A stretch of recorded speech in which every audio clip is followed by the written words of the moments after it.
international cooperation, you probably already noticed a strange word on this all-American machine. Oh, wait a minute, folks, we're in the US of A. Why does that say Canada? Well, this is the Canada Boom and the Canadarm. Not the Canadarm, the Canadarm. These are two special tools that were created for the shuttle by our friends in the Canadian Space Agency.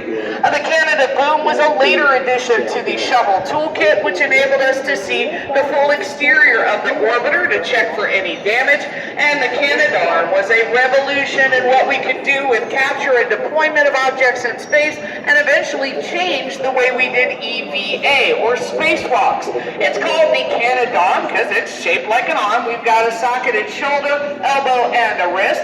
But when the time came to make the hand apparatus, they did a lot of experiments with things that looked like human hands or the claw from a crane game.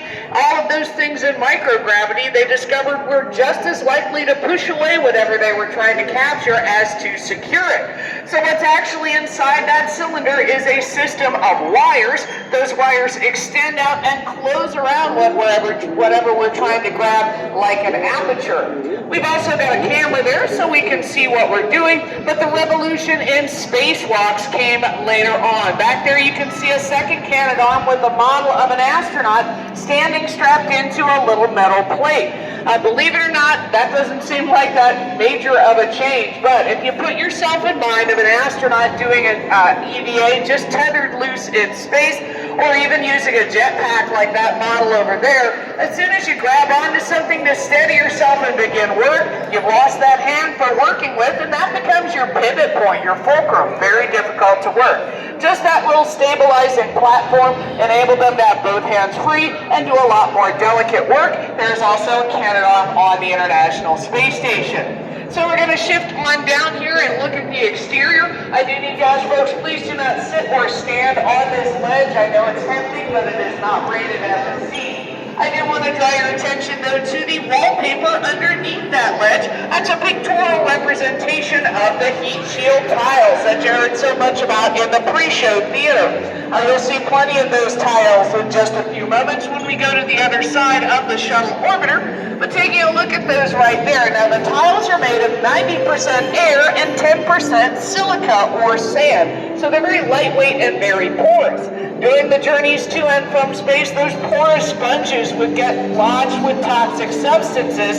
So the little circle that you see in the center is used in a two-step cleansing process, forcing a special solvent through there 2 times. If you can imagine doing a two-step cleansing process 22,000 times on every single shuttle orbiter between missions, you start to get an idea just how labor-intensive it became to get this machine ready to go back up into space. There's another black substance on the exterior that looks a lot like those tiles, but it's something a little bit different. On the leading edge of the wings and back on the nose cone, we've got a material called carbon fiber. And that's not double talk, it's an alloy of graphite and carbon fiber that's heat resistant up past 3,000 degrees.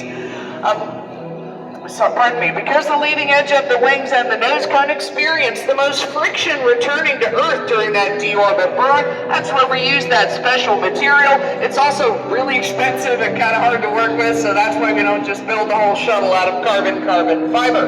Finally, you might be surprised to learn that sewing was a major component of space shuttle construction. These white waffle stitch thermal blankets that cover much of the outside, all of those stitches had to be run through machines by hand. If you ever get a chance to see a lady named Jean Wright speak about her experiences working for NASA as a team known as the Sew Sisters, S-E-W Sisters, I highly recommend it. She's a great storyteller. I think she's recently published a book as well called Sew Sisters.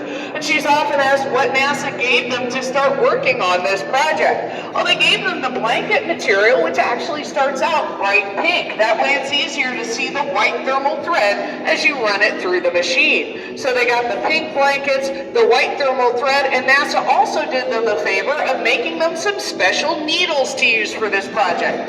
After using the NASA needles for about a week, all of the sew sisters admitted that they were terrible. They threw out the NASA needles and drove up the street to Joann Fabrics, the same place you and I would get our sewing supplies, and that's where they got the needles that made the shuttle. Sometimes the simple answers are the best ones.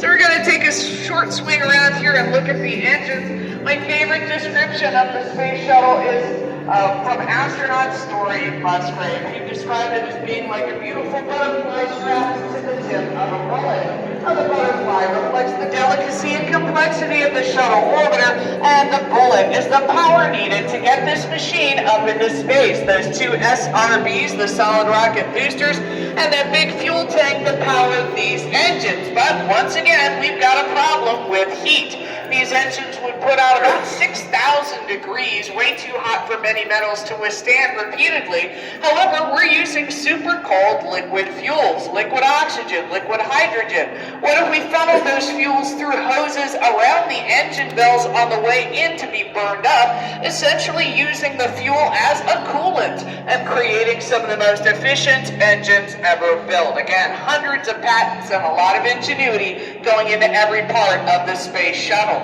So one last swing around here, and folks, this is where you'll see this is not a replica, this is not a prototype, it's a real space machine. Those black heat shield piles have been stained white or gray from the deep orbit's burn.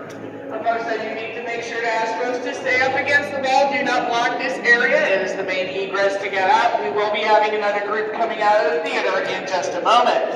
The tiles that are still a bit darker, like the ones you see on the back tail there, those would have been replaced prior to later missions of Atlantis, and the ones that are still jet black, those are the ones that were replaced 10 years ago, right before Atlantis was brought here to her permanent home at the Kennedy Space Center Visitor Complex. This building was created especially to be the permanent home for Atlantis. One wall was left open until it was time to bring her in and raise her up. But the engineers designing this exhibit had a debate about what the right angle to display this historic machine would be. Should we have it at 80 degrees or 90, or what are we going to do?